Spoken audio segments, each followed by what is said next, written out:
아주 기본적인 내용들을 갖춘 거예요. 뭐 이론적으로 지금 설명을 했지만 이런 개념들을 갖고서 실전에서 적용을 하실 텐데요. 노출을 조절하는 세 가지 요소. 계속 제가 반복해서 하는 이야기는 아주 중요하다는 얘기입니다. 그렇죠? 조력의 셔터 스피드 ISO, 거기에 켈빈도 화이트 밸런스라는 것이 있다. 네. 이제 이런 기본이 다져지면 그 다음에 우리가 배우게 되는 게 구도입니다. 앞서서 이야기했던 게 사진 아주 기본적인 거고, 그걸 하고 난 뒤에 그 위에 이제 구도를 생각을 하게 되는 거죠. 화면의 구성을 어떻게 가져갈 것인가 라고 하는 겁니다.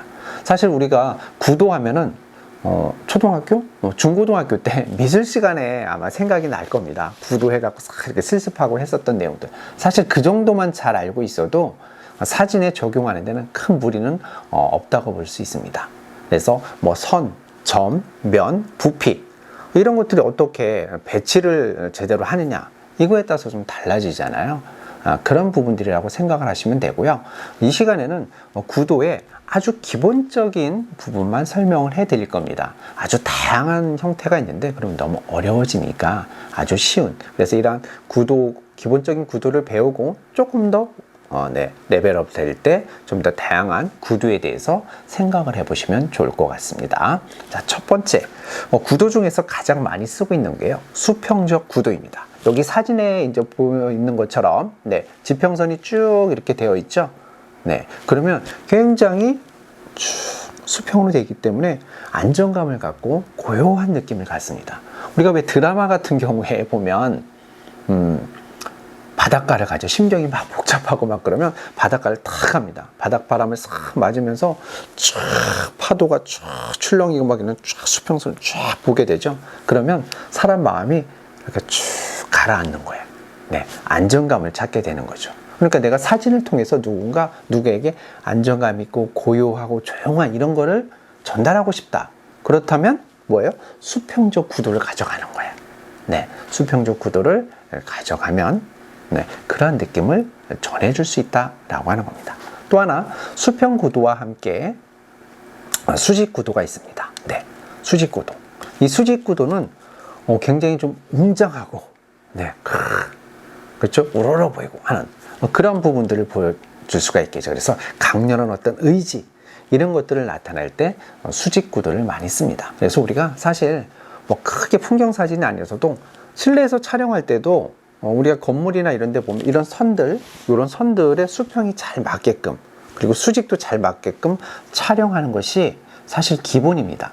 그런데 요즘 한 3, 4년 전, 뭐 한 5, 6년, 3, 4년 전부터 보면 약간 이걸 살짝 트는, 수직을 딱 맞추는 게 아니라 약간 사선이 되게, 이런 기법들이 많이 유행을 하고 있어요. 드라마 같은 데 보면 자주 눈에 이제 띌 텐데, 요즘 뭐 예능이라든가 그 오디션 프로, 그 노래와 관련된 오디션 프로에서 보면 약간 이렇게 사선으로 잡는 그런 것이 사실 유행이더라고요. 근데 처음에는 수평과 수직을 잘 맞춰서 촬영하는 이런 부분들에 중점을 두시면 좋을 것 같습니다. 그리고 내가 표현하고자 하는 게 어떤 거냐에 따라서 수평 구도로 갈지 수직 구도로 갈지, 이것을 택하는 것도 하나의 방법이라고 생각이 되어집니다. 그래서 가장 기본적인 거 이 두 가지를 잘 알아두시고요. 그리고 우리가 많이 알고 있는 황금 비율이죠. 말 그대로 황금 비율입니다. 이것만 제대로 맞춰주면 뭐 사진의 구도는 뭐 더 이상 눈알 일이 없다, 이렇게 이야기할 수도 있습니다. 자, 황금 분할인데요. 이거는 가로, 그 다음에 세로, 프레임에서 가로, 세로를 세 줄씩 나눠서 그 교차하는 지점, 지금 보면 화면상에 보면 A, B, C, D, 이 지점, 이 지점에 내가 찍고자 하는 피사체, 대상을 놓는 거예요. 사람이 되었든 물건이 되었든 내가 촬영하고자 하는 거를 A에다 놓든 B나 아니면 C, D 여기다 놓고 촬영을 하는 겁니다. 우리는 되게 사진 촬영하면 뭐죠? 센터 욕심이 있죠. 센터. 아이돌 보면, 그렇죠? 아이돌들 이렇게 보면 서로 센터 차지하려고, 그렇죠? 센터 본능 있잖아요. 중심에 있으면 뭔가 딱, 정치권에서도 중간에 딱 이런 것들이 있는데, 사진에서는 우리가 사실 증명사진 찍을 때 많이 센터에 서 보셨잖아요. 근데 어딜 가더라도 사진 찍어주세요 이러면 사람을 꼭 중간에 놓고 찍는단 말이에요. 감성이 살짝 떨어질 수도 있어요.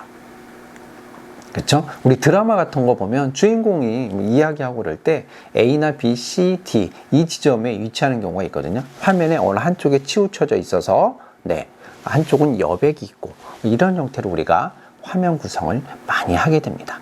자, 이 센터에 놓는 것이 틀린 것이 아니라 보통 센터에 놓는데 센터에 굳이 놓지 말고 A나 B, C, D 요 바로 교차하는 지점에 내가 촬영하고자 하는 피사체를 위치를 시키면 사각 프레임 안에서 굉장히 안정적인 그런 사진을 만드실 수가 있습니다. 자, 이제 화면에 여백에 대해서 조금 이야기를 좀 하도록 하겠습니다. 이거는 아까 얘기했던 구도에서 황금 분할에서 이 지점 있죠, 센터. 요거하고도 약간의 관련성이 있다고 보여지는데요. 대개 우리가 사진을 찍을 때 이 사각 프레임 안에서 여기 사진에서도 봤듯이 이 사각 프레임, 제가 지금 강의하고 있는 이 프레임에서도 이 모자가 있는 머리와 윗부분, 그렇죠? 예, 요 사이를 갖다 우리가 헤드룸이라고 이야기를 합니다. 사실은 헤드룸이 뒤에서 얘기하는 뭐 노이즈룸, 그다음에 리드룸 뭐 이런 걸 같이 뭐 포괄해서 이야기하기도 지칭하는 용어로도 쓰이기도 하는데요. 이런 공간을 의미하는 거예요. 예. 요즘은 예전에 이렇게 공간을 뒀지만 요즘은 이렇게 딱 프레임 안에 딱 이렇게 머리 부분이 이렇게 살짝 잘리는 이런 형태로도 많이들 담고 있습니다. 그래서 그런 여백을 적절하게 좀 활용해야 될 부분이 있죠. 그다음에 노이즈룸 같은 경우도 보면 바라보는 시선에 내가 바라보는 쪽에 여백을 두는 거예요. 이 사진에서도 보면 그렇죠? 이 아이가 바라보는 쪽에 이렇게 여유 공간이 여백이 있는 거예요. 이걸 센터에 놓고 찍었다고 하는데 아이가 가운데 있었다면 굉장히 감성적인 사진이 되지는 않겠죠, 그렇죠? 여기에 여백이 있기 때문에 좀 더 감성적이고 또 안정적인 그런 사진이 되어질 수 있는 겁니다. 반대로 굉장히 그 드라마에서 보면 내가 절박하고 막 분노에 차 있어요. 근데 이쪽을 보고 막 있어요. 그렇다고 해서 이렇게 여백을 주는 게 아니라 오히려 그럴 때는 여기를 딱 잘라서 뒤쪽에 여백을 주면 훨씬 더 그 분노라든가 막 이런 걸 극대화시킬 수가 있겠죠. 그래서 바라보는 쪽에 평온하게 바라볼 때는 앞에 부분에 여백을 주고 굉장히 분노에 차고 막 절박함 이런 거는 아예 이 부분을 딱 자르고 뒤쪽에다가 여유 공간을 넣어주는 게 오히려 더 그러한 감정 전달을 잘 할 수 있는 부분이라고 할 수가 있습니다. 네, 그래서 대부분은 바라보는 시선이지만 반대로 뒤쪽에 넣어서 반대의 효과를 낼 수도 있다 이렇게 생각을 가지시면 좋을 것 같아요. 그리고 리드룸, 즉 바라보는 쪽, 그리고 진행 방향, 사람의 진행 방향 쪽으로 이렇게 여유 공간을 두는 것, 이런 것들이 사진에 있어서 굉장히 중요한 요소라고 볼 수 있죠. 지금 계속 봤던 사진들은 뭐예요? 그렇죠, 센터에 있질 않죠. 대상이, 피사체가 이렇게 치우쳐져 있죠. 아까 얘기했던 A, B, C, D 그 시점에 있다고 보시면 됩니다. 그래서 되게 사람의 눈이 그렇게 3분할의 교차점에 위치하는 경우가 굉장히 많습니다. 네. 자, 그렇게 생각을 가지시면 좋겠습니다. 그래서 화면에 여백을 둬야 되는구나. 근데 여백을 어디에 두어야 할지, 네, 이거에 대해서 고민을 잠깐만 해보시면 사진이 또 달라집니다. 이런 거 하나하나가 다 사진이 달라지고 사진이 좋게 되는 요소들이라고 보시면 됩니다. 이제 카메라의 앵글에 대해서 설명을 한번 해드리도록 하겠습니다. 이 카메라의 앵글에는 세 가지 종류가 있는데요. 아이 레벨, 그리고 하이 레벨, 그리고 로우 레벨, 이 세 가지로 나눠서 볼 수가 있습니다. 즉, 내가 담고자 하는 피사체를 어떤 관점에서 바라볼 거냐, 자, 이 눈높이에서 쭉 바라볼 것인지, 혹은 이렇게 밑에서 위를 바라보는 형태로 담을 건지, 네, 로우 레벨, 혹은 위에서 밑에를 이렇게 내려다보는 하이 레벨이라고 하거든요. 네. 음식 사진 같은 경우는 되게 하이 레벨을 찍죠. 그렇죠? 위에서 우리가 밥 먹을 때 바라보는 게 거의 45도, 조금 이렇게 일어서면 75도, 위에서 보면 탑뷰. 이런 경우 있어요. 음식점에 가가지고 사진을 딱 찍으려고 하는데 네, 너무 이뻐, 여기 음식이 있어, 너무 이뻐. 그래서 사진을 찍으려고 딱 일어나서 찍습니다. 그런데 일어나서 찍는 순간 이상해. 사진을 찍고 보면 되게 칙칙하게 나와요. 여기서부터는 되게 이뻤는데, 그건 뭐냐면 내가 일어서면서 여기 위에 있는 조명을 내가 가려서 그림자가 생겨서 그런 경우가 굉장히 많거든요. 그럴 경우에는 조명을 약간 옆으로 혹은 음식을 옆자리로 이렇게 살짝 가져가서 사진을 찍으면 훨씬 더 좋은 사진을 찍을 수가 있거든요. 네. 자, 이렇게 어떤 레벨에서 찍느냐에 따라서 좀 달라지는 부분이 있는데요. 네. 이런 거에 따라서 어떠한 느낌이 드는지 잠깐 살펴볼게요. 아이 레벨은 내가 평상시에 봤던 눈높이예요. 그러니까 정확하게 그 피사체를 갖다 묘사할 수 있는 거죠. 제품 사진에서도 이런 제품을 제대로 표현해 주기 위해서는 아이 레벨, 눈높이에서 찍어줘야 돼요. 그렇다고 해서 지금 내 눈높이가 아니라 카메라를 봤을 때 그 카메라의 눈높이를 의미하는 겁니다. 딱. 네. 그래야 정확하게 보여줄 수 있거든요. 혹은 하이나 로우가 되면 왜곡이 생겨서 제대로 이 모습을 보여주지 못하는 그런 경우가 생겨납니다.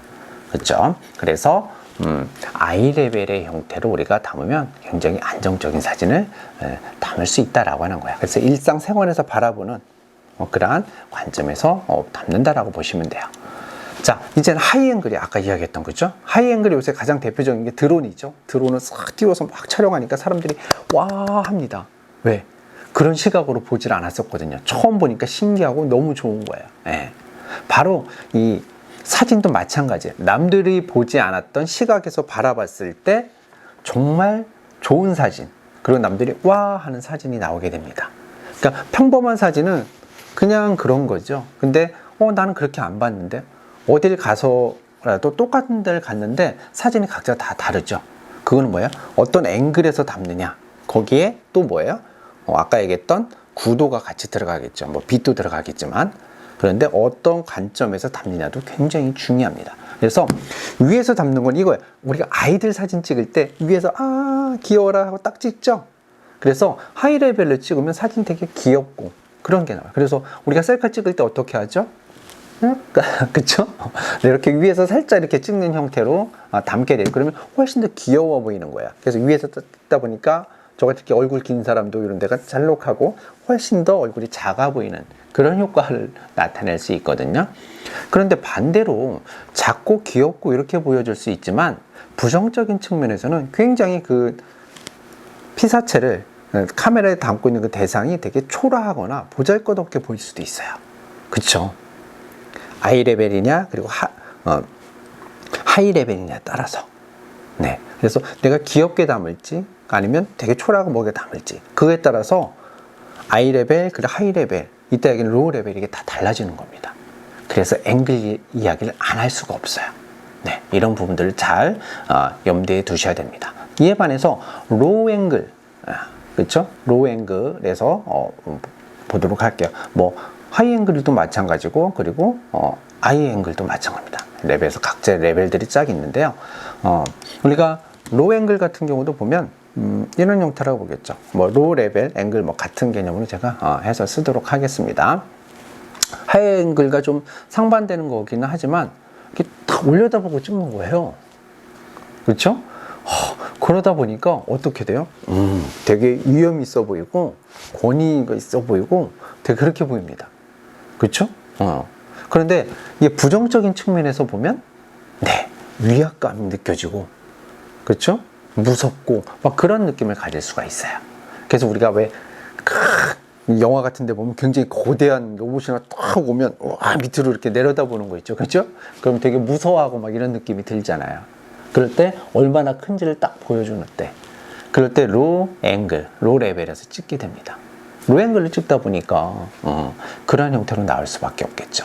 그러니까 사진을 담을 때는 내가 정말 이 사진의 사각 프레임 안에 담은 이 부분을 어떤 감성으로 담고 있는지, 이거에 대한 고민을 하셔야 돼요. 그래서 아이 레벨을 찍을지 하이 아니면 로우 앵글을 찍을지 판단을 하셔야 된다라고 하는 겁니다. 그리고 각 앵글마다 느낌이 좀 다르잖아요. 그렇죠? 네. 그래서 아예 엄청 귀엽고 이런 걸 찍고 싶다 그러면 하이 앵글로 이렇게 딱 찍는 거예요. 작고 귀여운 그런 형태로 만들 수도 있다는 겁니다. 네, 그래서 이렇게 피사체를 담는 그 앵글, 관점, 어떤 레벨에서 찍느냐 라는 부분들에 대해서도 고민을 하셔야 됩니다. 아셨죠?